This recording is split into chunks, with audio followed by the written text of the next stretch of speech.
Pues bueno, amics i amigues, començam amb un silencio triple. Volvía a ser de noche. En la posada roca de guía reinaba el silencio, un silencio triple. El silencio más obvio era una calma hueca y resonante, constituida por las cosas que faltaban. Si hubiera soplado el viento, éste habría suspirado entre las ramas, habría hecho chirriar el letrero de la posada en sus ganchos y habría arrastrado el silencio calle abajo como arrastra las hojas caídas en otoño. Si hubiera habido gente en la posada, aunque solo fuera un puñado de clientes, ellos habrían llenado el silencio con su conversación y sus risas, y con el barullo y el tintineo propios de una taberna a altas horas de la noche. Si hubiera habido música, pero no, claro que no había música. De hecho, no había ninguna de esas cosas, y por eso persistía el silencio. En la posada roca de guía, un par de hombres, apiñados en un extremo de la barra, bebían con tranquila determinación, evitando las discusiones serias sobre noticias perturbadoras. Su presencia añadía otro silencio, pequeño y sombrío, al otro silencio, hueco y mayor. Era una especie de aleación, un contrapunto. El tercer silencio no era fácil reconocerlo. Si pasabas una hora escuchando, quizá empezarás a notarlo en el suelo de madera y en los vastos y astillados barriles que había detrás de la barra. Estaba en el peso de la chimenea de piedra negra, que conservaba el calor de un fuego que ya llevaba mucho rato apagado. Estaba en el lento ir y venir de un trapo de hilo blanco que frotaba el verteado de la barra. Y estaba en las manos del hombre allí de pie, sacándole brillo a una superficie de caoba que ya brillaba bajo la luz de la lámpara.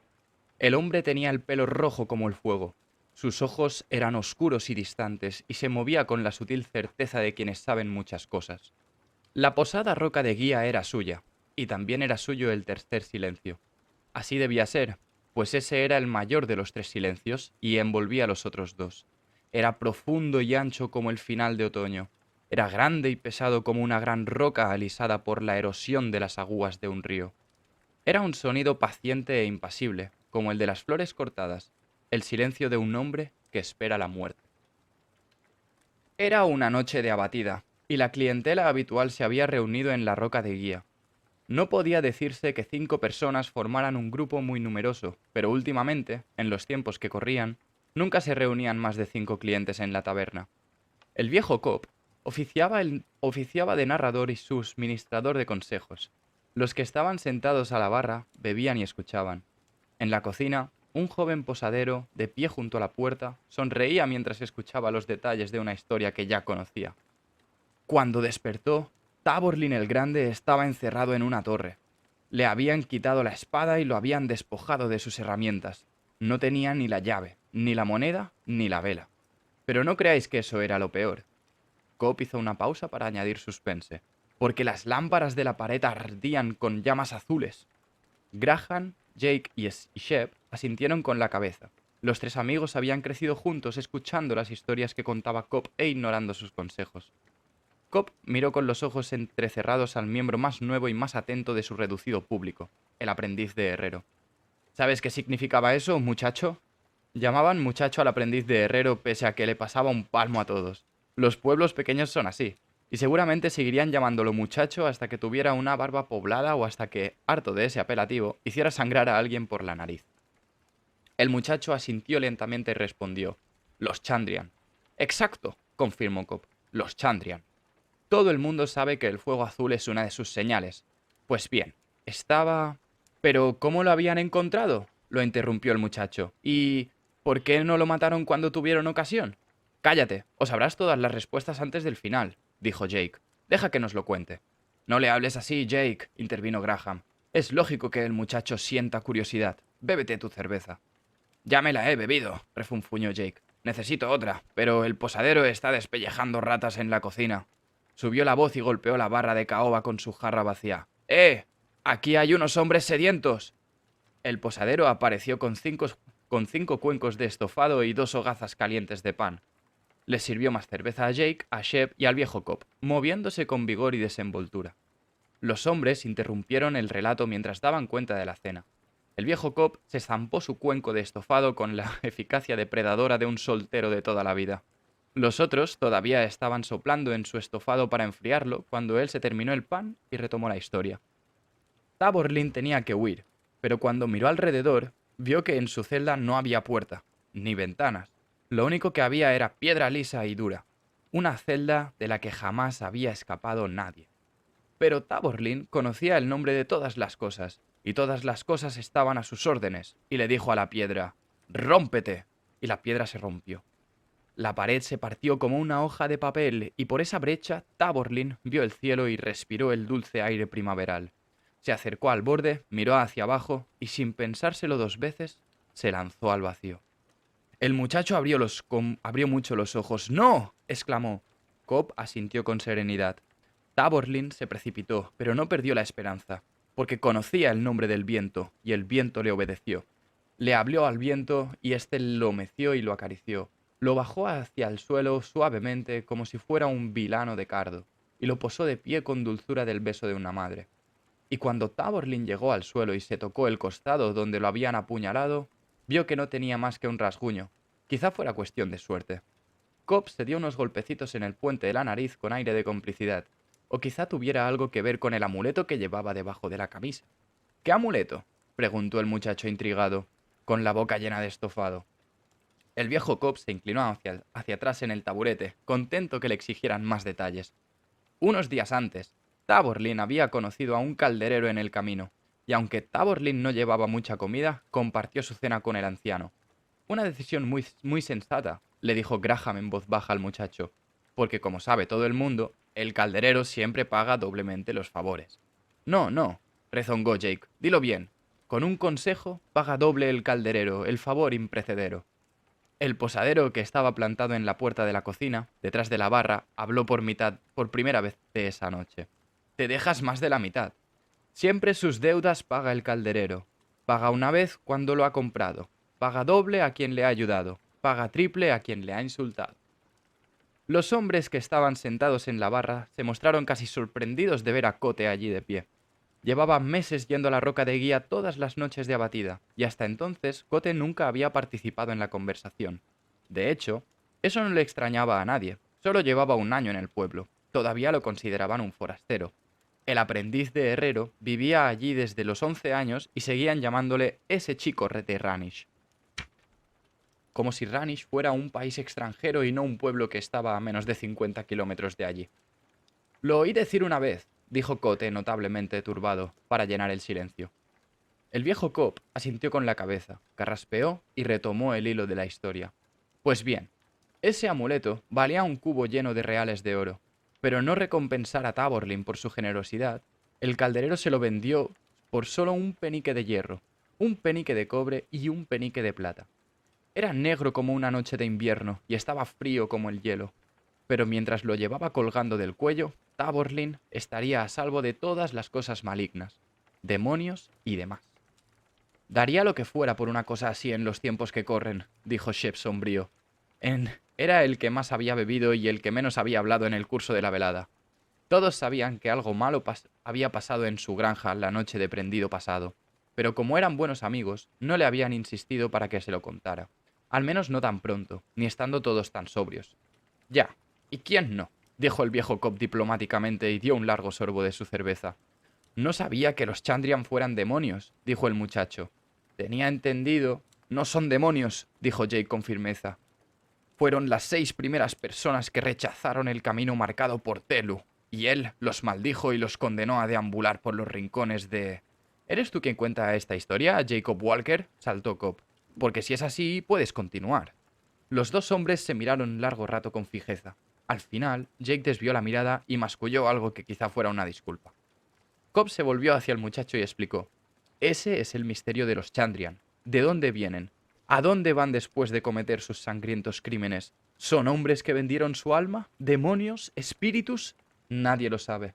Cobb le lanzó una mirada de profundo desdén a Jake y añadió, aunque los imbéciles aseguran saberlo.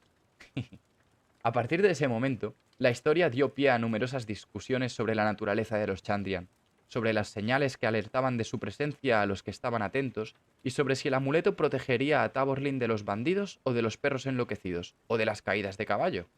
La conversación se estaba acalorando cuando la puerta se abrió de par en par. Jake giró la cabeza. «Ya era hora, Carter. Explícale a este idiota cuál es la diferencia entre un demonio y un perro. Todo el mundo sabe...» Jake se interrumpió y corrió hacia la puerta. ¡Por el cuerpo de Dios! ¿Qué te ha pasado? Carter dio un paso hacia la luz. Estaba pálido y tenía la cara manchada de sangre. Apretaba contra el pecho una vieja manta de montar a caballo con una forma extraña, incómoda de sujetar, como si llevara un montón de astillas para prender el fuego. Al verlo, sus amigos se levantaron de los taburetes y corrieron hacia él. «Estoy bien», dijo Carter mientras entraba lentamente en la taberna. Tenía los ojos muy abiertos, como un caballo asustadizo. «Estoy bien, estoy bien». Dejó caer la manta encima de la mesa más cercana y el fardo golpeó con un ruido sonoro contra la madera, como si estuviera cargado de piedras. Tenía la ropa llena de cortes largos y rectos.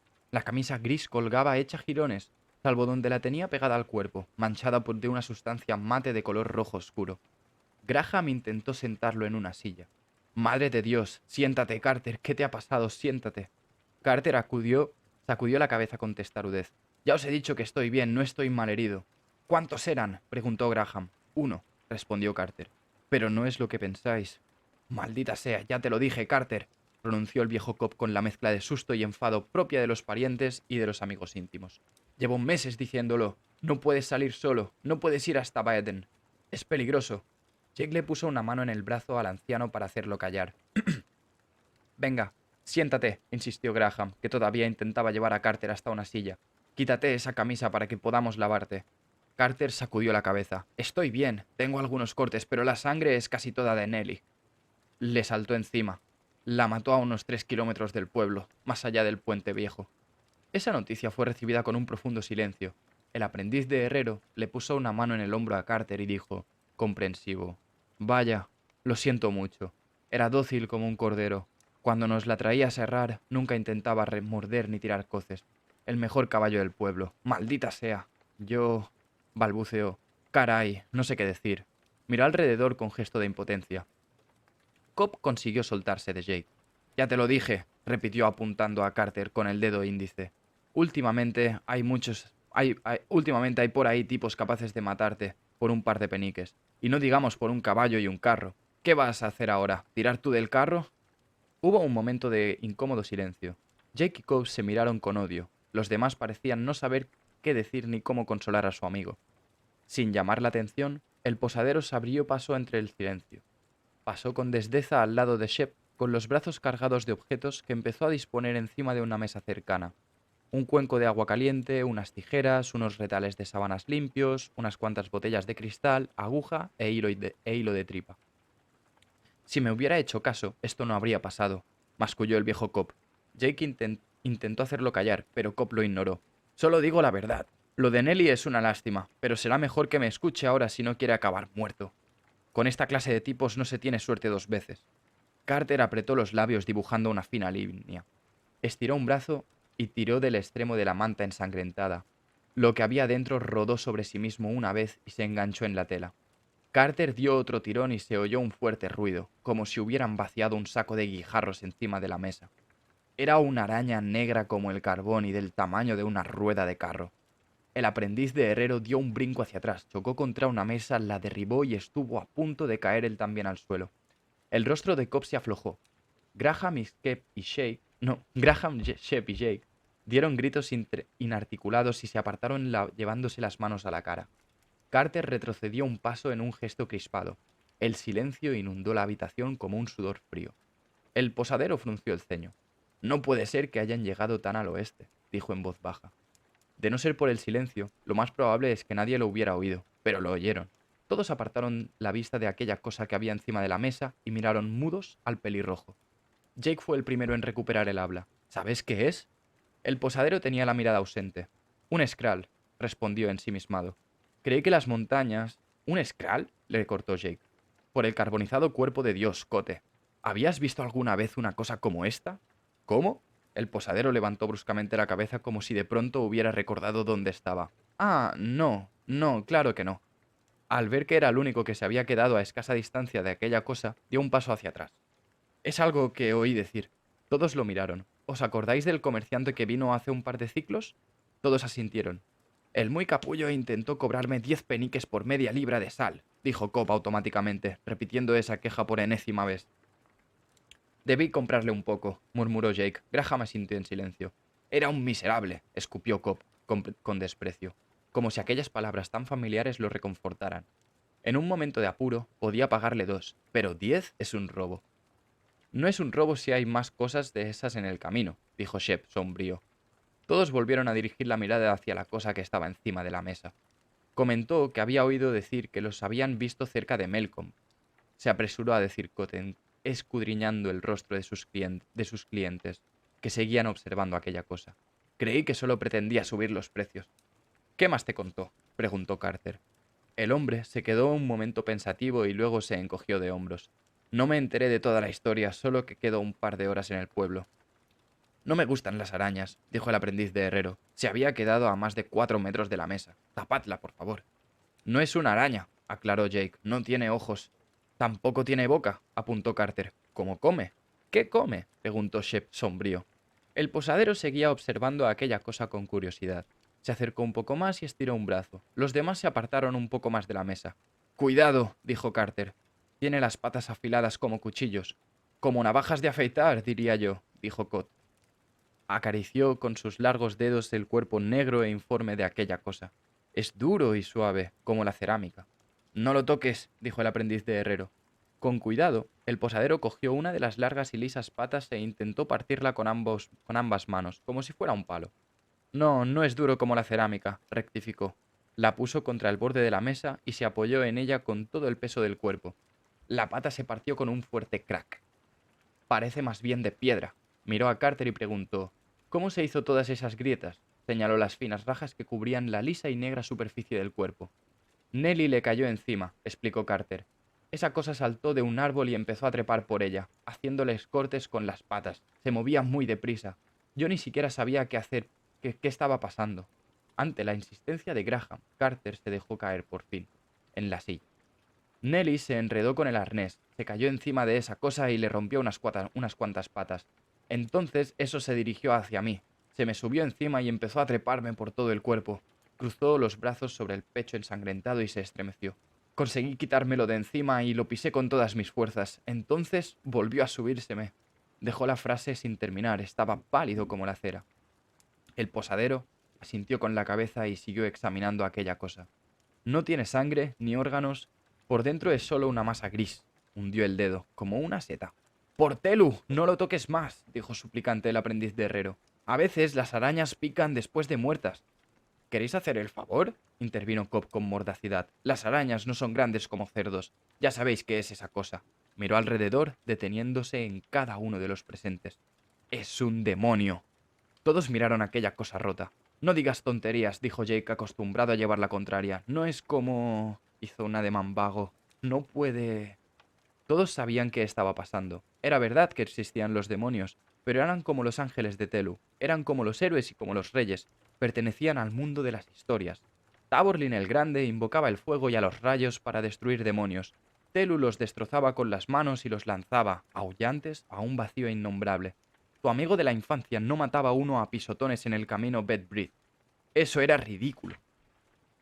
Cote se pasó una mano por el cabello rojo y luego interrumpió el silencio.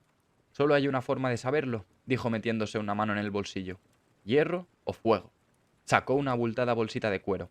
Y el nombre de Dios, puntualizó Graham. Los demonios temen 3 cosas: el hierro frío, el fuego limpio y el sagrado nombre de Dios. El posadero apretó los labios sin llegar a esbozar una mueca de desagrado. Claro, dijo mientras vaciaba la bolsita de cuero sobre la mesa, y empezó a rebuscar entre las monedas. Había pesados talentos de plata, finos sueldos de plata, yotas de cobre, medios peniques y drabines de hierro. ¿Alguien tiene un ardite? Hazlo con un drabín, propuso Jake. Son de hierro del bueno. No quiero hierro del bueno, replicó el posadero. Los drabines tienen demasiado carbono. Es casi todo acero. Tiene razón, terció el aprendiz de herrero. Pero no es carbono. Para hacer acero se emplea coque y cal. El posadero asintió con deferencia. Tú lo sabes mucho mejor que yo, joven maestro. Al fin y al cabo, te dedicas a eso. Sus largos dedos encontraron por fin un fino ardite en el montón de monedas. Lo alzó. Aquí está.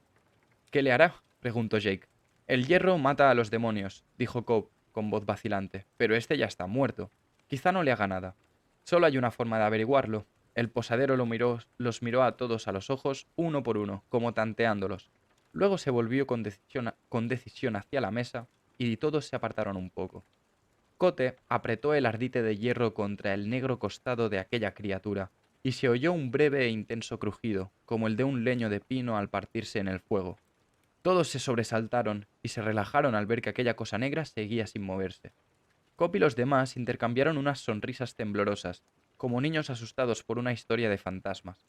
Pero se les borró la sonrisa de los labios cuando la habitación se llenó del dulce y acre olor a flores podridas y pelo quemado. El posadero puso el ardite sobre la mesa con un fuerte clic. Bueno, dijo secándose las manos en el delantal. Supongo que ya ha quedado claro.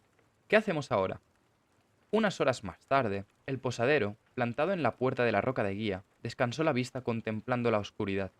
Retazos de luz procedentes de las ventanas de la posada se proyectaban sobre el camino de tierra y las puertas de la herrería de enfrente. No era un camino muy ancho, ni muy transitado. No parecía que condujera a ninguna parte, como pasa con algunos caminos. El posadero inspiró el aire otoñal y miró alrededor, inquieto, como si esperase que sucediera algo. Se hacía llamar Cote. Había elegido ese nombre cuidadosamente cuando llegó a ese lugar. Había adoptado un nuevo nombre por las razones habituales, y también por algunas no tan habituales, entre las que estaba el hecho de que, para él, los nombres tenían importancia. Miró hacia arriba y vio un millar de estrellas centelleando en el oscuro terciopelo de una noche sin luna. Las conocía todas, sus historias y sus nombres. Las conocía bien y le eran tan familiares como, por ejemplo, sus propias manos. Miró hacia abajo, suspiró sin darse cuenta y entró en la posada.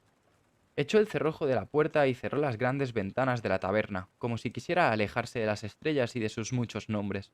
Barrió el suelo metódicamente, sin dejarse ni un rincón. Limpió las mesas y la barra, desplazándose de un sitio a otro con paciente eficacia. Tras una hora de trabajo, el agua del cubo todavía estaba tan limpia que una dama habría podido lavarse las manos con ella. Por último, llevó un taburete detrás de la barra y empezó a limpiar el enorme despliegue de botellas apretujadas entre dos inmensos barriles. Esta tarea no la realizó con tanto esmero como las anteriores, y pronto se hizo evidente que limpiar las botellas era solo un pretexto para tener las manos ocupadas. Incluso tarareó un poco, aunque ni se dio cuenta. Si lo hubiera sabido, habría dejado de hacerlo.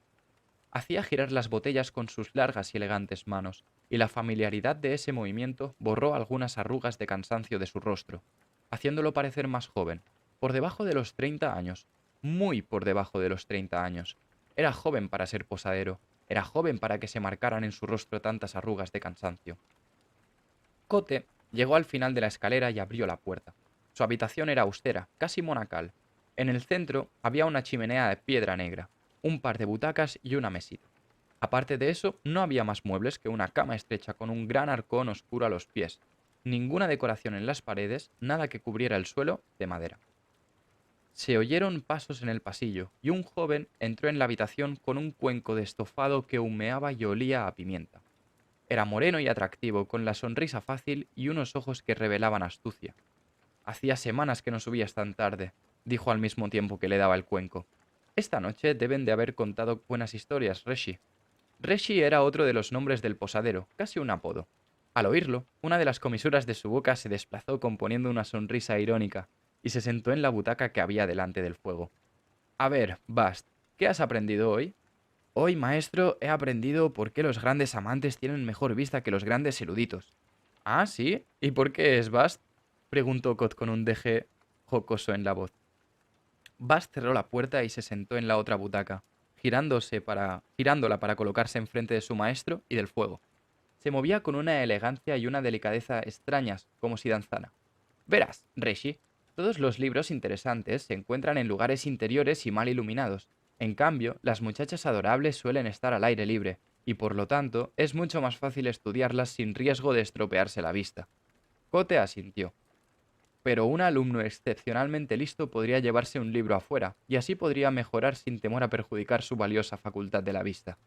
Lo mismo pensé yo, Reshi, que soy, por supuesto, un alumno excepcionalmente listo. Por supuesto.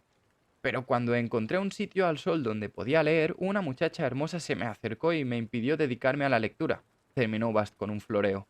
Cotes dio un suspiro. ¿Me equivoco si deduzco que hoy no has podido leer ni una página de Celum Tinture? Bast compuso un gesto de falso arrepentimiento. Cote miró al fuego y trató de adoptar una expresión severa, pero no lo consiguió. ¡Ay, Bast! Espero que esa muchacha fuera tan adorable como una brisa templada bajo la sombra de un árbol, ya que soy un mal maestro por decirlo, pero me alegro. Ahora mismo no estoy muy inspirado para una larga tanda de lecciones. Hubo un momento de silencio. Esta noche, a Carter lo ha atacado un Skrull. La fácil sonrisa de Bast desapareció como si le resquebrajara una máscara, dejándole un semblante pálido y afligido. ¿Un Skrull? Hizo ademán de levantarse como si pensara salir corriendo de la habitación. Entonces frunció el ceño, abochornado, y se obligó a sentarse de nuevo en la butaca. ¿Cómo lo sabes? ¿Quién lo ha encontrado su cadáver? Carter sigue vivo, Bast. Lo ha traído aquí. Solo había uno. No puede haber solo un Skrull, dijo Bast con rotundidad. Ya lo sabes. Sí, lo sé, afirmó Cot. Pero el hecho es que solo había uno. ¿Y dices que Carter lo mató? Se extrañó Bast. No pudo ser un Skrull, quizá... Era un Skrull, Bast. Lo he visto con mis propios ojos. Cote lo miró con serenidad y añadió. Carter tuvo suerte. Eso es todo. Aunque quedó muy mal herido. Le he dado 48 puntos. He gastado casi todo el hilo de tripa que tenía. Cote cogió su cuenco de estofado y prosiguió. Si alguien pregunta, diles que mi abuelo era un guardia de caravanas que me enseñó a limpiar y coser heridas. Esa noche estaban todos demasiado conmocionados para hacer preguntas, pero mañana algunos sentirán curiosidad, y eso no me interesa. Sopló en el cuenco levantando una nube de vaho que le tapó con la cara. ¿Qué has hecho con el cadáver? Yo no he hecho nada con el cadáver, aclaró Cot. Yo solo soy un posadero, no me corresponde ocuparme de ese tipo de cosas. No puedes dejar que se las arreglen ellos solos, Reshi. Cote suspiró. Se lo han llevado al sacerdote, que ha hecho todo lo que hay que hacer, aunque por motivos totalmente equivocados. Basta abrió la boca, pero antes de que pudiera decir algo, Cote continuó. Sí, me he asegurado de que la fosa fuera lo bastante profunda. Sí, me he asegurado de que hubiera madera de serval en el fuego. Sí, me he asegurado de que ardiera bien antes de que lo enterrasen. Y sí, me he asegurado de que nadie se quedara un trozo como recuerdo. Frunció la frente hasta juntar las cejas. No soy idiota, ¿sabes? Bast se relajó notablemente y se recostó de nuevo en la butaca. Ya sé que no eres idiota, Reshi, pero yo no confiaría en que la mitad de esos tipos sean capaces de mear a sotaventos sin ayuda. Se quedó un momento pensativo. No me explico que solo hubiera uno. Quizá murieran cuando atravesaran las montañas, sugirió Cote.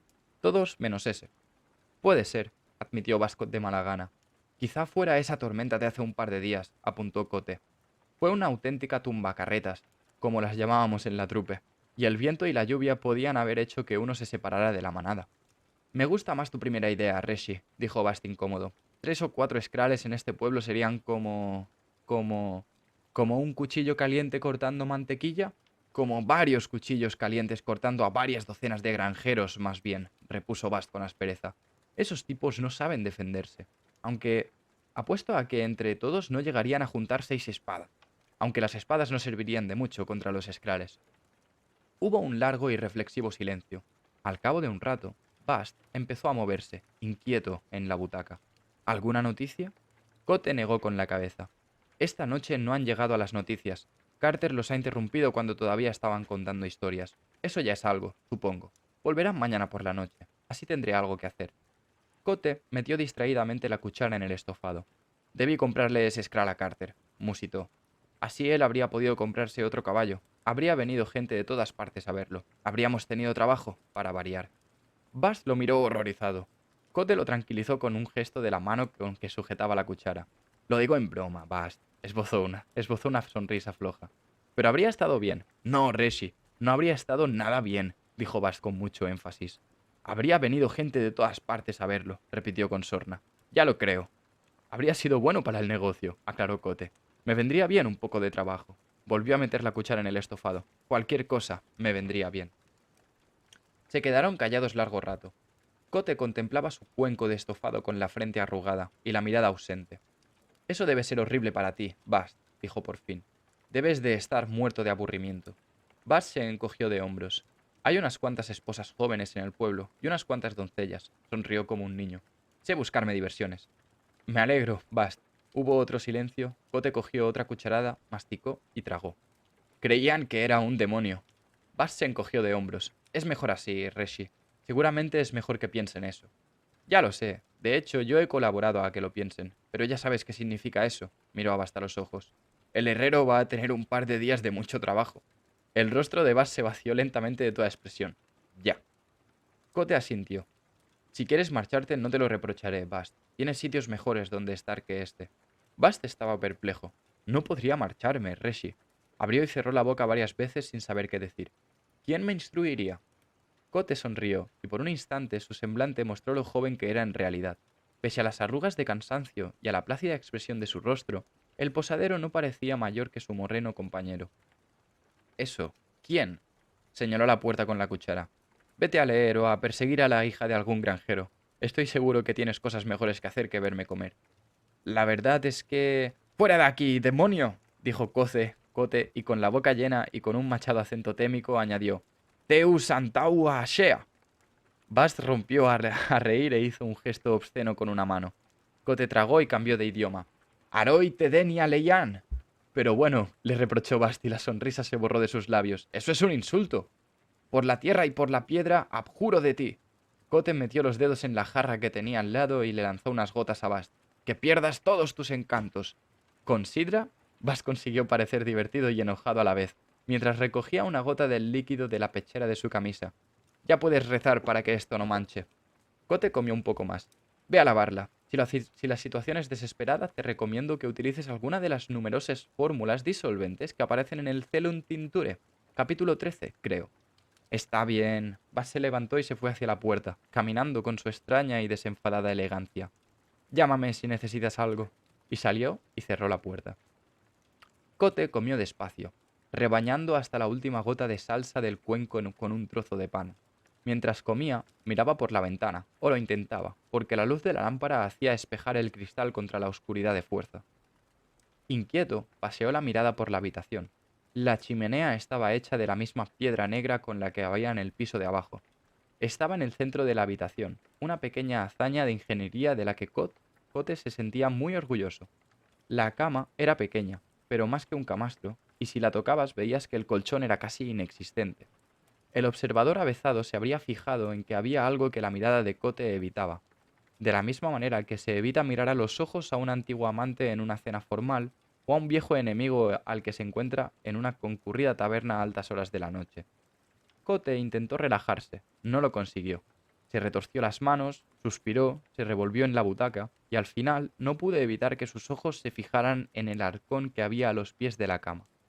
Era de roa, una madera poco común, pesada, negra como el carbón y lisa como el cristal. Muy valorada por perfumistas y alquimistas. Un trozo de tamaño de un pulgar valía oro. Un arcón hecho de esa madera era un auténtico lujo. El arcón tenía 3 cierres. Uno era de hierro, otro de cobre y el tercero era invisible. Esa noche, la madera impregnaba la habitación de un aroma casi impredecible a cítricos y a hierro recién enfriado. Cuando Cote pasó la mirada en el arcón, no la apartó rápidamente. Sus ojos no resbalaron con astucia hacia un lado, fingiendo no haber reparado en él. Pero solo con mirarlo un momento, su rostro recuperó todas las arrugas que los sencillos placeres del día habían borrado. El consuelo que le habían proporcionado sus botellas y sus libros se esfumó en un segundo, dejando detrás de sus ojos solo vacío y dolor. Por un instante, una nostalgia y un pesar intensos se reflejaron en su cara. Entonces desaparecieron y los sustituyó el rostro cansado de un posadero, un hombre que se hacía llamar Cote. Volvió a suspirar sin darse cuenta y se puso en pie.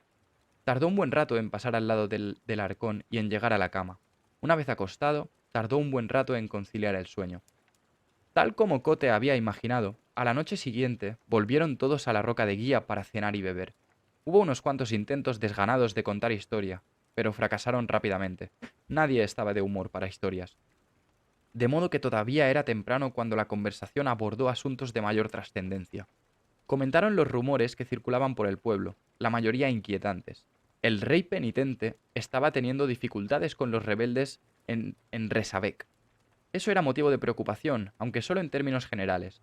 Resabek quedaba muy lejos, e incluso Cobb, que era el que más había viajado, le habría costado localizarlo en un mapa. Hablaron de los aspectos de la guerra que les afectaban directamente. Cobb predijo la recaudación de un tercer impuesto después de la cosecha.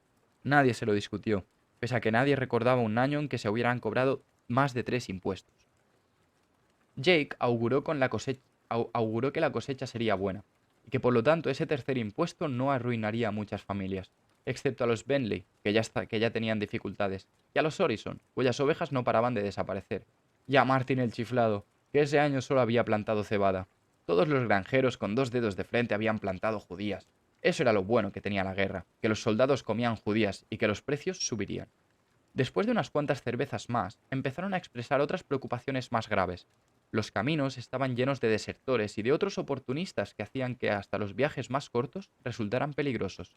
Que los caminos estuvieran mal no era ninguna novedad. Eso lo daban por hecho, como daban por hecho que en invierno hiciera frío. La gente se quejaba, tomaba sus precauciones y seguía ocupándose de vivir su vida. Pero aquello era diferente. Desde hacía 2 meses, los caminos estaban tan mal que la gente había dejado de quejarse. La última caravana que había pasado por el pueblo la formaban 2 carromatos y 4 guardias. El comerciante había pedido 10 peniques por media libra de sal y 15 por una barrita de azúcar. No llevaba pimienta, canela ni chocolate. Tenía un pequeño saco de café, pero quería 2 talentos de plata por él. Al principio, la gente se había reído de esos precios. Luego, al ver que el comerciante se mantenía firme, lo insultaron y escupieron en el suelo. Eso había ocurrido hacía 2 ciclos, 22 días. Después de entonces, no había pasado por el pueblo ningún otro comerciante. Serio, aunque era la estación en que solían hacerlo. De modo que, pese a que todos tenían presente la amenaza de un tercer impuesto, la gente miraba en sus bolsitas de dinero y lamentaba no haber comprado un poco de algo por si las primeras nevadas se adelantaban. Nadie habló de la noche anterior, ni de esa cosa que habían quemado y enterrado. En el pueblo sí hablaban, por supuesto. Circulaban muchos rumores. Las heridas de Carter contribuían a que esos rumores se tomaran medio en serio. Pero solo medio en serio. Más de uno pronunció la palabra demonio, pero tapándose la sonrisa con una mano. Solo los 6 amigos habían visto aquella cosa antes de que la enterraran. Uno de ellos estaba herido, y los otros habían bebido. El sacerdote también la había visto, pero su trabajo consistía en ver demonios. Los demonios eran buenos para su negocio. Al parecer, el posadero también la había visto, pero él era un forastero. Él no podía saber esa verdad que resultaba tan obvia a todos los que habían nacido y habían crecido en aquel pueblecito. Las historias se contaban allí, pero sucedían en algún otro sitio. Aquel no era un sitio para los demonios. Además, la situación ya estaba lo bastante complicada como para buscarse más problemas. Cobb y los demás sabían que no tenía sentido hablar de ello. Si trataban de convencer a sus convecinos, solo conseguirían ponerse en ridículo, como Martin el chiflado, que llevaba años intentando cavar un pozo dentro de su casa. Sin embargo, cada uno de ellos compró una barrita de hierro frío en la herrería, la más pesada que pudieran blandir, y ninguno dijo en qué estaba pensando. Se limitaron a protestar porque los caminos estaban cada vez peor, hablaron de comerciantes, de desertores, de impuestos y de que no había suficiente sal para pasar el invierno. Recordaron que 3 años atrás a nadie se le habría ocurrido cerrar las puertas con llave por la noche, y mucho menos atrancarlas. A partir de ahí, la conversación fue decayendo, y aunque ninguno reveló lo que estaba pensando, la velada terminó en una atmósfera deprimente. Eso pasaba casi todas las noches, dados los tiempos. Era uno de estos días perfectos de otoño tan comunes en las historias y tan raros en el mundo real. El tiempo era agradable y seco. Era el ideal para que madurara la cosecha de trigo o de maíz. A ambos lados del camino, los árboles mudaban de color. Los altos álamos se habían vuelto de un amarillo parecido a la mantequilla, mientras que las matas de zumaque que invadían la calzada estaban teñidas de un rojo intenso. Solo los viejos robles parecían reacios a dejar atrás el verano y sus hojas eran una mezcla uniforme de verde y dorado. Es decir, que no podía haber un día más bonito para que media docena de exsoldados armados con arcos de caza te despojaran de cuanto tenías. No es una yegua muy buena, señor, dijo Cronista. Apenas sirve para arrastrar una carreta y cuando llueve, el hombre lo hizo callar con un ademán brusco. Mira, amigo, el ejército del rey paga muy bien por cualquier cosa con 4 patas y al menos un ojo. Si estuvieras completamente majara y fueras por el camino montado en un caballito de juguete, también te lo quitaría. El jefe del grupo tenía un aire autoritario. Cronista dedujo que debía de ser un exoficial de baja graduación. Apéate, ordenó serio el individuo. Acabemos con esto y podrás seguir tu camino. Cronista bajó de su montura, le habían robado otras veces y sabía cuándo no se podía conseguir nada discutiendo. Esos tipos sabían lo que hacían. No gastaban energía en bravuconadas ni en falsas amenazas. Uno de los soldados examinó la yegua y comprobó el estado de los cascos, los dientes y el arnés. Otros dos le registraron las alforjas con eficiencia militar y pusieron en el suelo todas sus posesiones materiales: dos mantas, una capa con capucha, la cartera plana de cuero y el pesado y bien provisto macuto. No hay nada más, comandante, dijo uno de los soldados, salvo unas 20 libras de avena. El comandante se arrodilló y abrió la cartera plana de piel para examinar su contenido. Ahí dentro solo hay papel y plumas, dijo Cronista. El comandante giró la cabeza y le miró por encima del hombro. ¿Eres escribano? Cronista asintió. Así es como me gano la vida, señor, y eso a usted no le sirve para nada. El hombre rebuscó en la cartera, comprobó que era cierto y la dejó a un lado. A continuación, vació el macuto sobre la capa extendida de Cronista y revisó su contenido. Se quedó casi toda la sal de Cronista y un par de cordones de bota. Luego, para consternación del escribano, cogió la camisa que Cronista se había limpiado en Lindwood. Era de hilo bueno, teñida de color azul real, oscuro, demasiado bonita para viajar. Cronista ni siquiera había tenido ocasión de estrenarla. Dio un suspiro. El comandante dejó todo lo demás sobre la capa y se levantó. Los otros se turnaron para rebuscar entre los objetos personales de Cronista. El comandante dijo: Tú solo tienes una manta, ¿verdad, Jans? Uno de los soldados asintió. Pues quédate esta. Necesitarás otra antes de que termine el invierno. Su capa está más nueva que la mía, señor. Cógela, pero deja la tuya. Y lo mismo te digo a ti, Whitkins. Si te llevas ese yesquero, deja el tuyo. El mío lo perdí, señor, dijo Whitkins. Si no, lo dejaría. Todo el proceso resultó asombrosamente civilizado. Cronista perdió todas sus agujas menos una, sus dos pares de calcetines de repuesto, un paquete de fruta seca, una barra de azúcar, media botella de alcohol y un par de dados de marfil. Se dejaron el resto de su ropa, la cecina y media hogaza de pan de centeno increíblemente dura. La cartera de piel quedó intacta. Mientras los hombres volvían a llenar el macuto de Cronista, el comandante se volvió hacia el escribano. «Dame la bolsa de dinero». Cronista se la entregó. «Y el anillo». «Apenas tiene plata», balbuceó Cronista mientras se lo quitaba del dedo. «¿Qué es eso que llevas colgado del cuello?» Cronista se desabrochó la camisa revelando un tosco aro de metal colgado de un cordón de piel. «Solo es hierro, señor». El comandante se le acercó, frotó el aro con los dedos y lo soltó de nuevo sobre el pecho de Cronista. «Puedes quedártelo. Yo nunca me meto entre un hombre y su religión», dijo. Vació la bolsa en una mano y se sonrió mientras tocaba las monedas con un dedo. «La profesión de escribano está mejor pagada de lo que yo creía», comentó mientras empezaba a repartir las monedas entre sus hombres. «¿Le importaría mucho dejarme un penique o dos?», preguntó Cronista. «Lo justo para pagar un par de comidas calientes». Los 6 hombres volvieron y miraron a Cronista como si no pudieran dar crédito a lo que acababan de oír. El comandante rió. «Por el cuerpo de Dios, los tienes bien puestos, ¿eh?» Había un deje de respeto en su voz. «Parece usted una persona razonable», replicó Cronista encogiéndose de hombros. «Y todos necesitamos comer para vivir». El jefe del grupo sonrió abiertamente por primera vez. «Esa es una apreciación que no puedo discutir». Cogió 2 peniques y los blandió en un momento antes de ponerlos de nuevo en la bolsa de Cronista. «Ahí tienes un par de peniques por tu par de huevos». Le lanzó la bolsa a Cronista y guardó la bonita camisa de color azul real en sus alforjas. «Gracias, señor», dijo Cronista. Quizá le interese saber que esa botella que ha cogido uno de sus hombres contiene alcohol de madera que utilizo para limpiar mis plumas. Si se lo bebe, le sentará mal». El comandante sonrió y asintió con la cabeza. «¿Veis lo que se consigue cuando se trata bien a la gente?», le dijo a sus hombres al mismo tiempo que montaba en su caballo. «Ha sido un placer, señor escribano. Si te pones en marcha ahora, llegarás al vado de Abbot antes del anochecer». Cuando Cronista ya no pudo oír los cascos de los caballos a lo lejos, metió sus pertenencias en el macuto, asegurándose de que todo iba bien guardado. Entonces se quitó una bota, arrancó el forro y puso un paquetito de moneditas que llevaba escondido en la puntera. Puso unas cuantas en la bolsa, luego se desabrochó los pantalones, sacó otro paquetito de monedas de debajo de varias capas de ropa y guardó también unas cuantas en la bolsita de cuero. La clave estaba en llevar siempre la cantidad adecuada en la bolsa. Si llevabas muy pocas, los bandidos se frustraban y tenían tendencia a buscar más. Si llevabas muchas, se emocionaban, se crecían y podían volverse codiciosos. Había un tercer paquetito de monedas dentro de la hogaza de pan, tan dura que tan solo habría interesado al más desesperado de los delincuentes. Ese no lo tocó de momento, como tampoco el talento de plata que tenía escondido en el tintero. Con los años, había acabado por considerar esa última moneda un amuleto. Nadie la había encontrado todavía.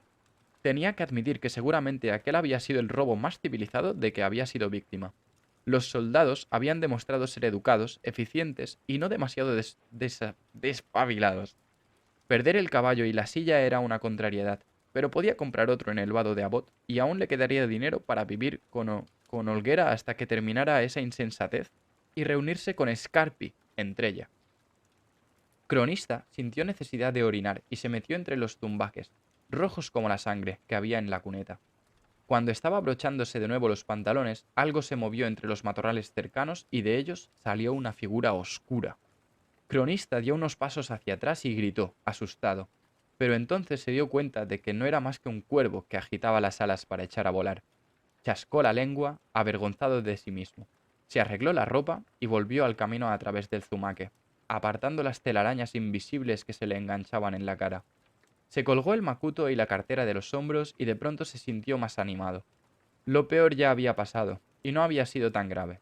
La brisa desprendía las hojas de los álamos, que caían girando sobre sí mismas, como monedas doradas, sobre el camino de tierra y con profundas roderas. Hacía un día precioso. Ven. Cote hojeaba distraídamente un libro, tratando de ignorar el silencio de la posada vacía, cuando se abrió la puerta y por ella entró Graham. Ya he terminado. Graham maniobró entre el laberinto de mesas con exagerado cuidado. Iba a traerlo anoche, pero me dije, una última capa de aceite, lo froto y lo dejo secar. Y no me arrepiento, ¡qué caramba! Es lo más bonito que han hecho estas manos.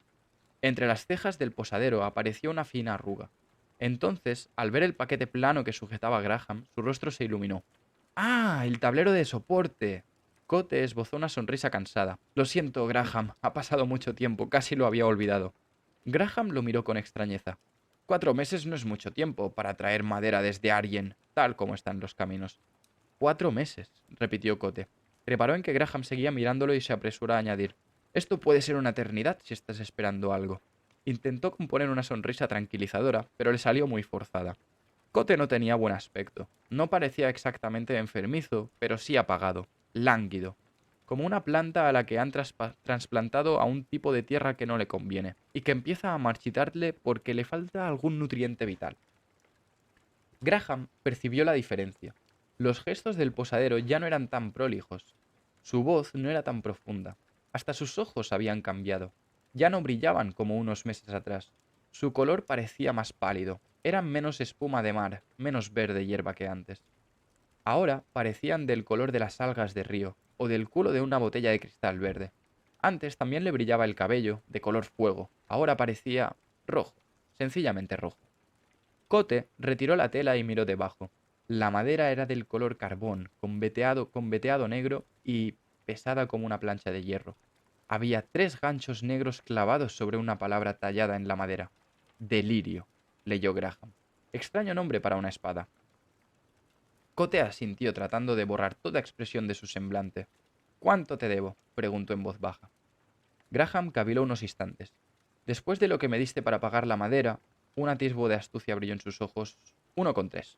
Cote le dio 2 talentos. Quédate el cambio, es una madera difícil de trabajar. Sí que lo es, replicó Graham con cierta satisfacción. Dura como la piedra bajo la sierra. Y con el formón, como el hierro, las voces que llegué a dar, y luego no podía quemarla. Ya me he fijado, dijo Cote con un destello de curiosidad, y pasó un dedo por el oscuro surco de las letras de la madera. ¿Cómo lo has conseguido? Bueno, respondió Graham con petulancia. Cuando ya había malgastado medio día, la llevé a la herrería. El muchacho y yo conseguimos marcarla con el hierro candente. Tardamos más de 2 horas en grabar las letras.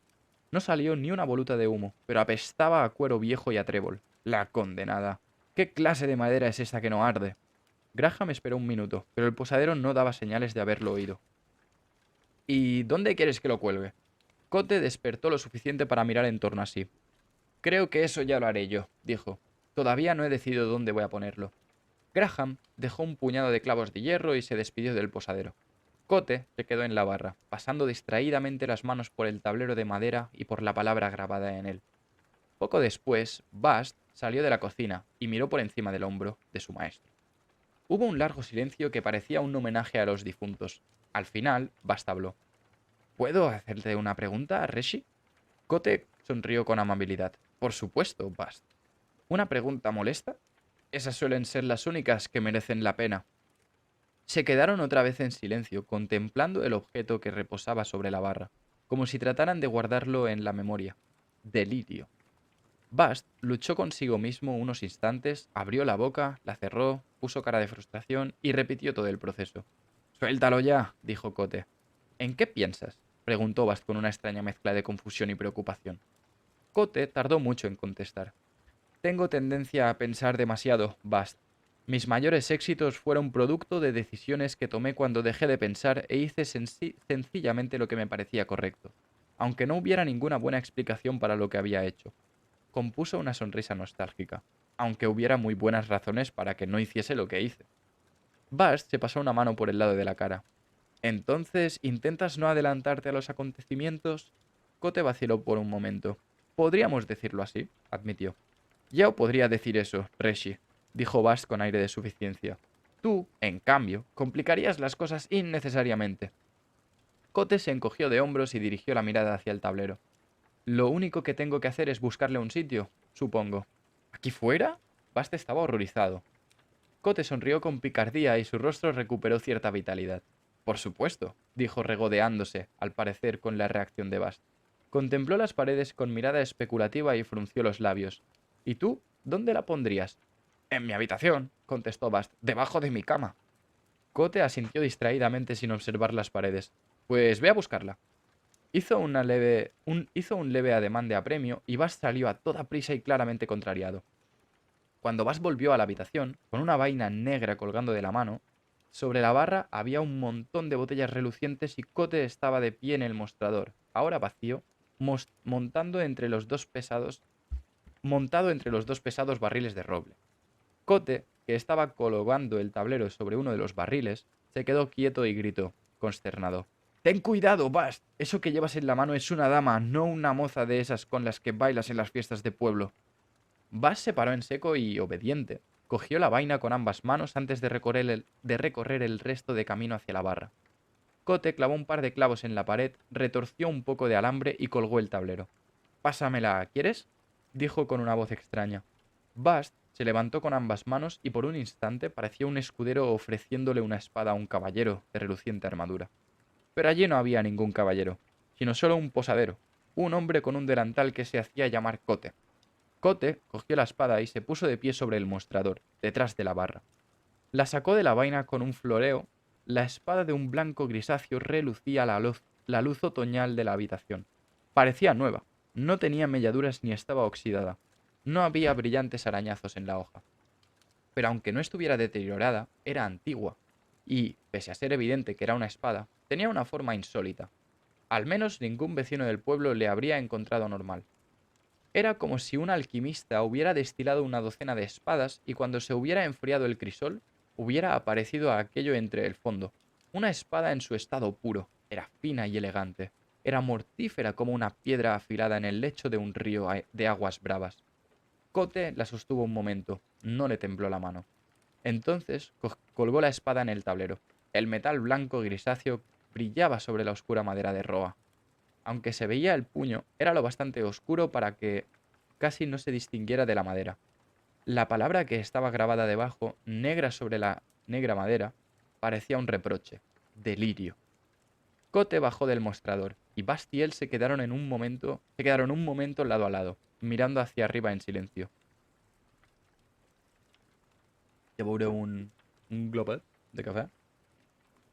Kote bajó del mostrador y Bast y él se quedaron un momento lado a lado, mirando hacia arriba en silencio. La verdad es que es asombrosa, dijo entonces Bast, como si le costara admitirlo. Pero... dejó la frase inacabada buscando las palabras adecuadas. Se estremeció. Kote le dio una palmada en la espalda con extraña jovialidad. No te molestes por mí. Parecía más animado, como si la actividad le proporcionara energía. Me gusta, dijo con repentina convicción y colgó la vaina negra de uno de los ganchos del tablero. Había cosas que hacer. Limpiar las botellas y ponerlas de nuevo en su sitio. Preparar la comida, fregar los cacharros. Durante un rato hubo una atmósfera alegre y ajetreada. Los dos conversaron de asuntos sin mucha relevancia mientras trabajaban. Y aunque ambos iban sin parar de un lado para otro, Resultaba evidente que eran reacios a terminar cualquier tarea que estuviera a punto de completar, como si temiesen el momento en que terminarían el trabajo y el silencio volvería a llenar la habitación. Entonces ocurrió algo inusual. Se abrió la puerta y el ruido inundó la roca de guía como una suave marea. Fue entrando gente, charlando y descargando fardos, buscando mesas y dejaron las capas en los respaldos de las sillas. Un individuo que llevaba una gruesa cota de malla se quitó la espada desabrochándose el cinto y la apoyó contra una pared. Dos o tres hombres llevaban cuchillos en la cintura. Cuatro o cinco pidieron bebidas. Cote y Bast se quedaron mirándolos un momento y rápidamente se pusieron a trabajar. Cote, sonriente, empezó a servir bebidas. Bast salió afuera para ver si había caballos que hubiera que llevar a los establos. Pasados 10 minutos, la posada parecía otro sitio. Las monedas tintineaban sobre la barra. Aparecieron bandejas con queso y fruta. Y colgaron un caldero de cobre a hervir en la cocina. Los hombres cambiaron de sitio mesas y sillas para acomodar mejor al grupo de casi una docena de personas. Cote iba identificándolos a medida que entraban. Dos hombres y dos mujeres, carreteros curtidos tras años viviéndose en los caminos y felices de poder pasar una noche al abrigo del viento. Tres guardias de mirada severa que olían a hierro. Un calderero barrigudo, de sonrisa fácil con las que exhibía los pocos dientes que le quedaban. Dos jóvenes, uno rubio y otro moreno, bien vestidos y de habla educada. Viajeros que habían sido lo bastante sensatos para juntarse con un grupo más grande que les brindaría protección en el camino. Les llevó 1 o 2 horas instalarse, regatearon los precios de las habitaciones, empezaron a discutir amistosamente sobre quién dormiría con quién, fueron a buscar lo indispensable a los carromatos y a las alforjas. Pidieron que les prepararan bañeras y se les calentó agua. Se llevó heno a los caballos y Cote llenó de aceite todas las lámparas. El calderero salió precipitadamente afuera para aprovechar la última luz del día. Recorrió las calles del pueblo con su carro de 2 ruedas tirado por una mula. Los niños lo rodearon, pidiéndole caramelos, historias y ardites. Cuando comprendieron que no iban a sacarle nada, la mayoría perdió el interés. Formaron un círculo con un niño en el centro y empezaron a dar palmadas al son de una canción infantil que ya era antiquísima cuando la cantaban sus abuelos. Cuando de azul se tiñe el fuego del hogar, ¿cómo podemos actuar? ¿Cómo podemos actuar? Salgamos corriendo, escondámonos huyendo. Temazo. Riendo, el niño que estaba en el centro intentó salir del corro mientras los otros trataban de impedírselo. ¡Calderero!, anunció el anciano con su voz cantarina. Ojalatero, afilador, zahorí, corcho cortado, balsamaría, pañuelos de seda traídos de la ciudad, papel de escribir, dulces y golosinas. Eso atrajo a los niños, que volvieron a acercarse al calderero y lo siguieron formando un pequeño desfile por la calle. El anciano iba cantando: cuero para cinturones, pimienta negra, fino encaje y suaves plumas. Este calderero solo se queda un día en el pueblo. No esperen a que anochezca. Vengan, señoras, vengan, muchachas, tengo ropa interior y agua de rosas. Un par de minutos más tarde, se instaló delante de la posada Roca de Guía, montó su rueda de afilar y empezó a afilar un cuchillo. Cuando los adultos empezaron a rodear al anciano, los niños se pusieron a jugar otra vez. Una niña, que estaba en el centro del corro, se tapó los ojos con una mano e intentó atrapar a los otros niños, que correteaban dando palmadas y cantando: si sus ojos son como el azabache, ¿a dónde escaparás? ¿A dónde escaparse? Lejos y cerca los tienes a la puerta. El calderero atendía a todos por turnos, y a veces a 2 o 3 personas a la vez. Cambiaba cuchillos afilados por cuchillos romos y una moneda pequeña. Vendía tijeras y agujas, cazos de cobre y botellitas que las mujeres escondían rápidamente. Vendía botones y bolsitas de canela y de sal, limas de tinue, chocolate de tarbín, cuero pulido de aurue, y mientras los niños no paraban de cantar, veis a un hombre sin rostro, se mueven como fantasmas de un sitio para otro. ¿Cuál es su plan? ¿Cuál es su plan? Los Chandrian, los Chandrian. Cote calculó que aquellos viajeros debían de llevar juntos cerca de un mes. Lo bastante para encontrarse cómodos unos con otros, pero no lo suficiente para pelear por nimiedades. Olían a polvo de los caminos y a caballo. El posadero aspiró ese olor como si fuera un perfume. Lo mejor era el ruido. El cuero crujía, los hombres reían, el fuego crepitaba y chisporroteaba. Las mujeres coqueteaban, incluso alguien volcó una silla. Por primera vez desde hacía mucho tiempo, no había silencio en la Roca de Guía, o si lo había, era demasiado tenue para que pudiera apreciarse, o estaba muy bien escondido. Cote estaba en medio de todo aquello, que no paraba de moverse. como si manejara una enorme y compleja máquina. Tenía una bebida preparada una bebida preparada en cuando alguien le pedía, y hablaba y escuchaba en la medida justa. Reía los chistes, estrechaba manos, sonreía y retiraba rápidamente las monedas de la barra, como si de verdad necesitara el dinero. Entonces, cuando llegó la hora de las canciones y todos hubieron cantado sus favoritas y seguían queriendo más, Cote se puso a dar palmadas desde detrás de la barra, marcando el compás. Con el fuego brillando en su pelo cantó Calderero Curtidor. Cantó más estrofas de las que nadie había oído jamás, y a nadie le extrañó lo más mínimo. Horas más tarde reinaba una atmósfera cálida y jovial en la taberna. Cote estaba arrodillado frente a la chimenea, avivando el fuego, cuando alguien dijo a sus espaldas: ¿Quoth? El posadero se dio la vuelta, con una sonrisa algo confundida. ¿Señor? Era el rubio bien vestido, se tambaleaba un poco. Tú eres Quoth. Cote, señor, replicó Cote con el tono indulgente que las madres emplean con los niños y los posaderos con los borrachos. ¡Quoth el sin sangre! Insistió el hombre con la típica obstinación de los beodos. Tu cara me resultaba familiar, pero no la identificaba. Sonrió con orgullo y se tocó la punta de la nariz con un dedo. Entonces te he oído cantar y he sabido que eras tú. Te oí una vez en Imre, después lloré a mares. Jamás había oído nada parecido, ni lo he oído desde entonces. Me partiste el corazón. El joven siguió hablando y sus frases eran un tanto inconexas. Su rostro, sin embargo, mantenía una expresión muy seria. Ya sabía que no podía ser tú, pero me ha parecido que sí. A pesar de todo, ¿a quién conoces que tenga ese pelo? Sacudió la cabeza tratando sin éxito de aclarar sus ideas. Vi el sitio donde lo mataste, en Imre, junto a la fuente. Los adoquines están destrozados. Frunció el ceño y se concentró en esa palabra. Destrozados. Dicen que nadie puede arreglarlos. El hombre, rubio, hizo la pausa. Entrecerró los ojos para enfocar mejor al posadero y pareció sorprendido por su reacción. El hombre pelirrojo sonreía. ¿Insinúas que me parezco a Quoth? ¿Al famoso Quoth? Yo siempre lo he pensado, incluso tengo un retrato suyo. Mi ayudante siempre se burla de mí por eso. ¿Me harías el favor de repetirle lo que acabas de decirme a mí? Cote tiró un último leño al fuego y se levantó, pero al apartarse de la chimenea, se le dobló una pierna y cayó pesadamente al suelo derribando una silla. Varios viajeros se le acercaron, pero el posadero ya se había puesto en pie, y les hacía señas para que volvieran a sus asientos. No, no, estoy bien, no os preocupéis. A pesar de su sonrisa, era evidente que se había hecho daño. Tenía el rostro transido de dolor y tuvo que apoyarse en una silla. Hace 3 veranos, cuando atravesaba el Eld, me dispararon una flecha en la rodilla. Me cede de vez en cuando. Hizo una mueca de dolor y añadió con tono nostálgico. Por eso dejé la buena vida en los caminos. Se agachó para tocarse suavemente la pierna, doblada en un ángulo extraño. Uno de los mercenarios dijo: Yo en tu lugar me pondría una cataplasma, o se te hinchará mucho. Cote y volvió a tocarse la pierna y asintió con la cabeza. Sí, creo que tiene usted razón, señor, dijo. Se volvió hacia el joven rubio, que estaba de pie junto al fuego, oscilando ligeramente. ¿Podrías hacerme un favor, hijo? El joven asintió, abstraído. Cierra el tiro. Cote señaló la chimenea. ¿Me ayudas a subir, Bast? Bast fue hacia él y se colocó un brazo de Cote sobre los hombros.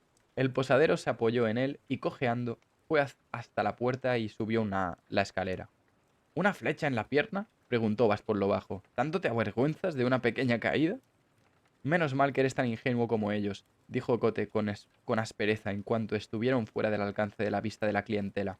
Empezó a maldecir por lo bajo mientras subía unos escalones más. Era evidente que no le pasaba nada en la rodilla. Basta abrió mucho los ojos y luego los entrecerró. Cote se paró en lo alto de la escalera y se frotó los ojos.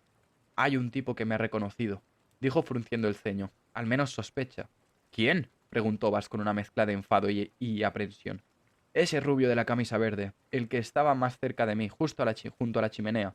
Dale algo que le haga dormir, ya ha bebido mucho. Si se queda frito, a nadie le extrañará. Bast caviló un momento. ¿Nogrura? Preguntó. Mejor Menka. Bast arqueó una ceja, pero asintió con la cabeza.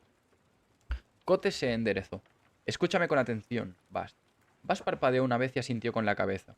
Cote habló resuelta y decididamente. Era escolta municipal de Rallien. Me hirieron unos bandidos cuando defendía una caravana. Una flecha en la rodilla, hace 3 años, en verano. Hice bien mi trabajo. Un comerciante teáldico, agradecido, me dio dinero para montar una posada. Se llama The Olean. Habíamos viajado juntos desde Purvis. Menciónalo de pasada. ¿Lo tienes? Te he escuchado con atención, respondió Bast con formalidad. Ya puedes bajar. Ay. Media hora más tarde, llevó un cuenco a la habitación de su maestro y le aseguró que abajo todo iba bien. Cote asintió y le dio instrucciones a su pupilo de que no lo molestaran durante el resto de la noche. Bast cerró la puerta al salir. Su expresión era de preocupación. Se quedó un rato en lo alto de la escalera, pensando qué podía hacer. Resulta difícil que... resul- Resulta difícil decir qué era lo que tanto preocupaba a Bast. No se apreciaba ningún cambio en la actitud de Cote, salvo que se movía un poco más despacio, quizá, y que la pequeña chispa que la actividad de esa noche había prendido en sus ojos se había apagado un poco. De hecho, apenas se veía ya. De hecho, podía no haber existido nunca. Cote se sentó delante del fuego y se comió la comida con movimientos mecánicos, como si sencillamente buscara un sitio en su interior donde depositarla. Después del último bocado, se quedó sentado con la mirada perdida. No se acordaba de qué había comido ni de qué sabor tenía. El fuego crepitó. Cote parpadeó y miró alrededor. Se miró las manos, recogidas una dentro de la otra sobre su regazo. Pasados unos instantes, las levantó y las abrió, como si quisiera calentarlas a la lumbre. Eran unas manos elegantes, con dedos largos y delicados. Las observó atentamente como si esperara que hicieran algo por propia iniciativa. Entonces las bajó de nuevo al regazo, recogidas, y siguió contemplando el fuego. Así permaneció, inexpresivo, inmóvil, hasta que en la chimenea solo quedaron cenizas grises y unas brasas que ardían débilmente. Cuando estaba desvistiéndose para acostarse, el fuego llameó. La luz rojiza descubrió unas débiles líneas en su cuerpo, en la espalda y en los brazos. Todas las cicatrices eran lisas y plateadas, y lo surcaban como rayos, como rastros de dulces recuerdos. La llamarada del fuego las iluminó brevemente todas, las antiguas y las nuevas. Todas las cicatrices eran lisas y plateadas excepto una. El fuego parpadeó y se apagó. El sueño recibió a Cote como un amante en una cama vacía. Los viajeros partieron a la mañana siguiente, temprano. Bas los atendió y les explicó que su amo se le había hinchado mucho la rodilla y que no se veía con ánimos de bajar la escalera tan pronto. Todos lo entendieron salvo el joven rubio, que estaba demasiado atontado. Los guardias se sonrieron y pusieron los ojos en blanco mientras el calderero soltaba un sermón improvisado sobre la abstinencia de bebidas alcohólicas. Bast le recomendó diversas curas para la resaca, todas desagradables. Cuando se hubieron marchado, Bast se quedó atendiendo la posada, una tarea sencilla, porque no había clientes. La mayor parte del tiempo la dedicó a buscar maneras de distraerse.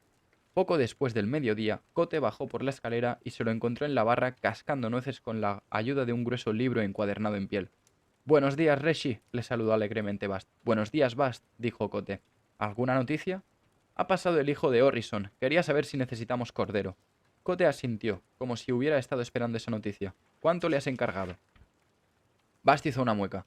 «Odio el cordero, Reshi. Sabe a mitones mojados». Cote se encogió de hombros y fue hacia la puerta. «Tengo que hacer unos encargos. Vigila esto, ¿quieres?» «Siempre lo hago». Fuera de la posada Roca de Guía, en la vacía calle de tierra que discurría por el centro del pueblo, no corría ni pizca de brisa. El cielo era una extensión uniforme de nubes grises. Parecía que quisiera llover, pero no lograse reunir la energía suficiente. Cote cruzó la calle y fue hasta la puerta de la herrería, que estaba abierta. El herrero llevaba el pelo muy corto y tenía una poblada y enmarañada barba. Mientras Cote lo observaba, metió con cuidado un par de clavos por la abrazadera de la hoja de una guadaña, fijándola con firmeza a un mango curvo de madera. «Hola, Caleb». El herrero apoyó la guadaña en la pared. «¿En qué puedo ayudarte, Maese Cote?» ¿Por tu casa también ha pasado el hijo de Orrison?» Caleb asintió. «¿Sigue perdiendo ovejas?», preguntó Cote. «La verdad es que han aparecido algunas de las que habían perdido, destrozadas, eso sí, prácticamente trituradas». «¿Lobos?», preguntó Cote. El herrero se encogió de hombros. «Ya sé que es raro en esta época del año, pero ¿qué va a ser? ¿Un oso?» «Creo que están vendiendo los animales que no pueden vigilar, porque andan escasos de mano de obra». «¿Escasos de mano de obra?» Han tenido que dejar marchar al jornalero por culpa de los impuestos, y su hijo mayor se alistó al servicio del rey a principios de verano. Está combatiendo a los rebeldes en Mena. «En Meneras», le corrigió amablemente Cote. «Si vuelves a ver al chico, dile que me gustaría comprar 3 mitades». «Lo haré». El herrero miró al posadero con complicidad. «¿Algo más?» Bueno, Coz miró hacia otro lado. De pronto parecía cohibido. Me preguntaba si tendrías por ahí alguna barra de hierro, dijo sin mirar al herrero a los ojos. No hace falta que sea bonita, un trozo de hierro basto me serviría. Caleb chascó la lengua. No sabía si vendrías. El viejo Cop y los demás pasaron anteayer. Fue hasta un banco de trabajo y levantó un trozo de lona. Hice un par de más, por si acaso. Cote cogió una barra de hierro de unos 60 centímetros de largo y la hizo oscilar con una mano. Eres un tipo listo.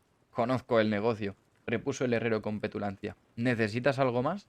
Pues, dijo Cote al mismo tiempo que apoyaba cómodamente la barra de hierro sobre su hombro. Sí, hay una cosa. No te sobrarán un delantal y unos guantes de forja. Tal vez, respondió Caleb con vacilación. ¿Por qué? Detrás de la posada hay una vieja parcela llena de zarzas, dijo Cote señalando hacia la roca de guía con la cabeza. Creo que voy a desbrozarla para plantar un huerto el año que viene, pero no quiero despellejarme vivo. El herrero asintió e hizo señas a Cote para que lo siguiera a la trastienda. Tengo los viejos, dijo mientras desenterraba un par de pesados guantes y un acartonado delantal de cuero. Ambos estaban chamuscados en varios sitios y manchados de grasa. No son bonitos, pero supongo que te protegerán un poco. ¿Cuánto quieres por ellos? Preguntó Cote sacando su bolsa. El herrero negó con la cabeza. Si te pidiera una yota ya me parecería excesivo. Ni el muchacho ni yo los necesitamos. El posadero le dio una moneda y el herrero metió el delantal y los guantes en un viejo saco de arpillería. ¿Estás seguro de que quieres hacerlo ahora? Preguntó el herrero. Hace tiempo que no llueve. La tierra estará más blanda en primavera, después del deshielo. Cotes se encogió de hombros. Mi abuelo siempre decía que el otoño es la estación idónea para arrancar de raíz cualquier cosa que no quieras que vuelva a molestarte. Cote imitó la temblorosa voz de un anciano. En los meses de primavera todo está demasiado lleno de vida. El verano está demasiado fuerte y no hay manera de soltarlo. En otoño... Miró alrededor, las hojas de los árboles estaban cambiando de color. En otoño es el momento idóneo. En otoño todo está cansado y más dispuesto a morir. Esa misma tarde, Cote envió a Basta a recuperar horas de sueño. Entonces se movió con desgana por la posada, haciendo las pequeñas tareas que no había terminado la noche anterior. No había clientes. Cuando por fin anocheció, el posadero encendió las lámparas y, sin mucho interés, se puso a hojear un libro. Se suponía que el otoño era la estación del año más ajetreada, pero últimamente escaseaban los viajeros. Cote sabía con funesta certeza lo largo que iba a ser el verano. Cerró la posada temprano, lo que nunca había hecho hasta entonces. No se molestó en barrer, no hacía falta. No limpió las mesas ni la barra, porque no se habían utilizado. Restregó un par de botellas, cerró la puerta con llave y fue a acostarse. No había nadie allí que pudiera notar la diferencia. Solo estaba Bast, que, preocupado, observaba a su maestro y esperaba. Cronista caminaba. El día anterior había cojeado, pero ahora le dolían los pies, pisara como pisara. Así que no tenía sentido cojear. Había buscado caballos en el vado de Abbot y en Ranish, y había ofrecido sumas exorbitantes por los animales más lamentables. Pero en los pueblos pequeños como estos a la gente no les sobraban los caballos, sobre todo estando próximo el tiempo de cosecha. Pese a llevar todo el día andando, seguía en el camino cuando cayó la noche.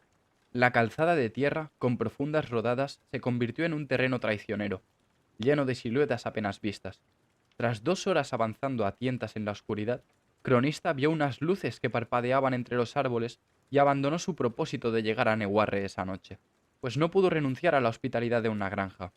Dejó el camino y fue hacia la luz, dando tumbos entre los árboles. Pero el fuego estaba más lejos y era mayor de lo que le había parecido. No se trataba de la lámpara de una vivienda, ni de las chispas de una fogata.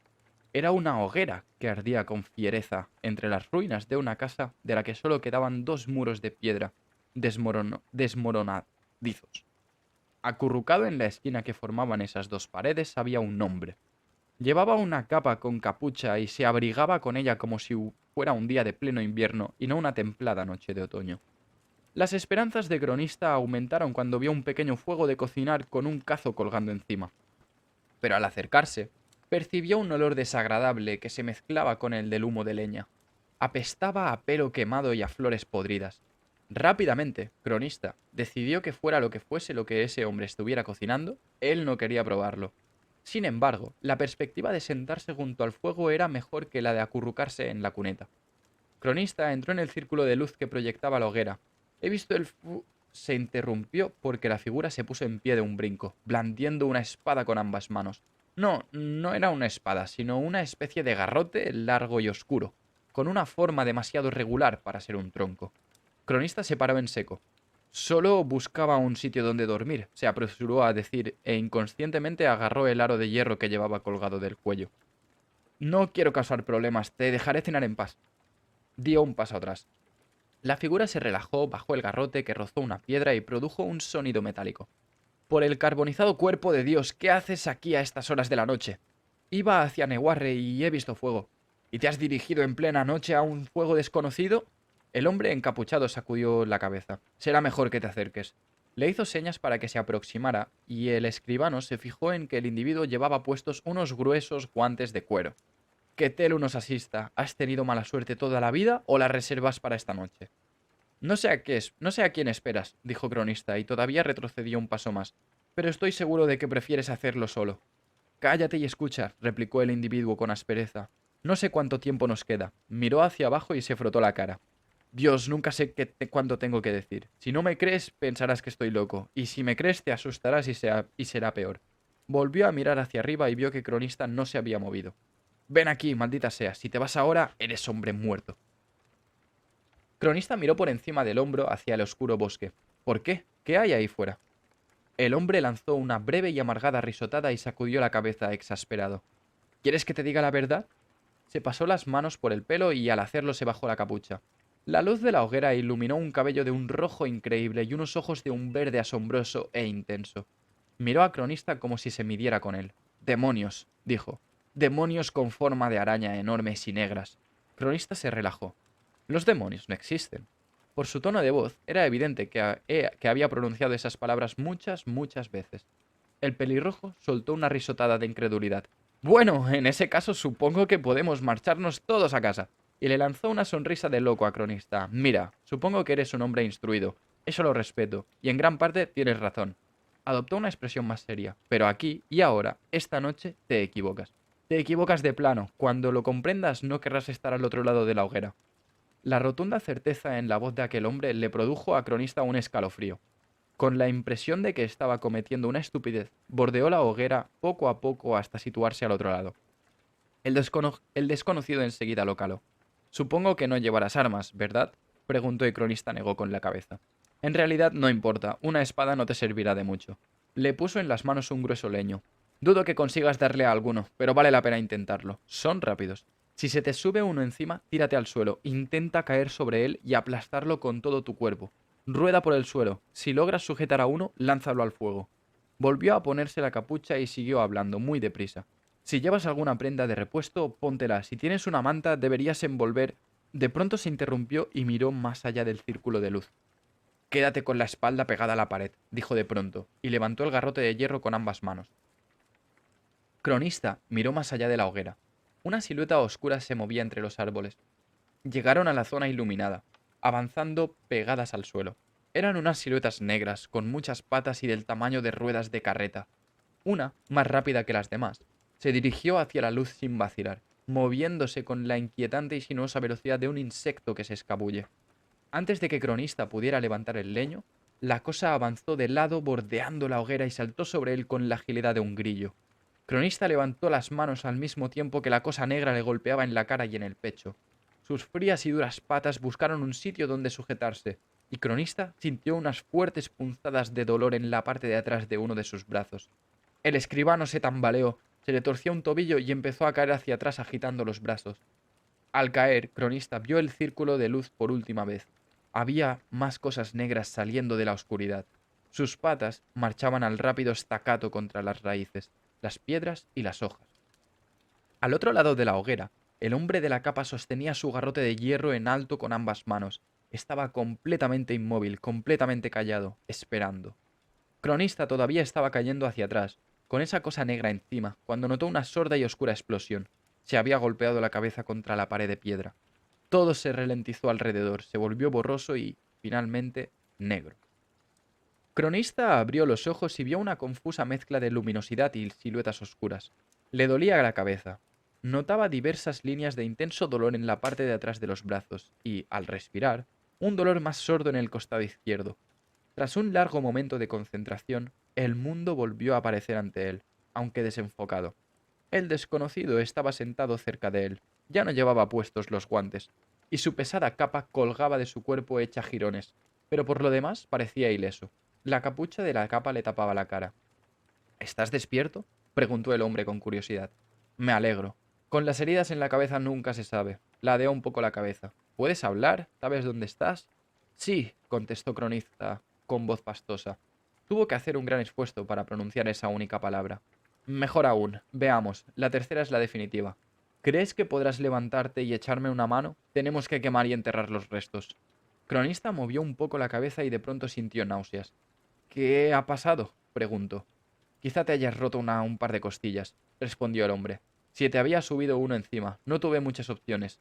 Se encogió de hombros. Lo siento si te sirve de algo. Ya te he cosido los cortes de los brazos. Creo que se te curarán bien. ¿Se han ido? El hombre de la capucha Meneó la cabeza. Los escrales no se retiran. Son como las avispas cuando salen del avispero. Siguen atacando hasta morir. Una expresión de horror se extendió por el rostro de Cronista. ¿Hay un nido de esas cosas? No, por Dios, solo eran 5. Sin embargo, tenemos que quemarlos y enterrarlos para asegurarnos. Ya he cortado la leña que vamos a necesitar de fresno y de serval. Cronista soltó una risotada que sonó un tanto histérica, como en la canción infantil. Atiende, si no escuchas no da igual. Esta vez cavarás un hoyo abismal, cogerás fresno, olmo y serval. Sí, exacto, dijo el hombre de la capucha con aspereza. Te sorprendería la cantidad de verdades que se esconden en las canciones infantiles. No creo que haga falta cavar tan hondo, pero no me vendría mal un poco de ayuda. Cronista levantó una mano y se palpó la parte de atrás de la cabeza. Luego se miró los dedos y le sorprendió que no estuvieran manchados de sangre. Creo que estoy bien, dijo al final. Dijo al mismo tiempo que lentamente se apoyaba en un codo y ya a continuación se sentaba. ¿Hay algún...? Parpadeó un momento y todo él se desmadejó. Cayó hacia atrás sin fuerzas, su cabeza golpeó el suelo, rebotó una vez y se quedó quieta, ligeramente ladeada. Cote esperó largo rato pacientemente sentado, observando al hombre inconsciente, cuando no vio más movimiento que el lento subir y bajar del pecho. Se puso en pie con dificultad y se arrodilló al lado de Cronista.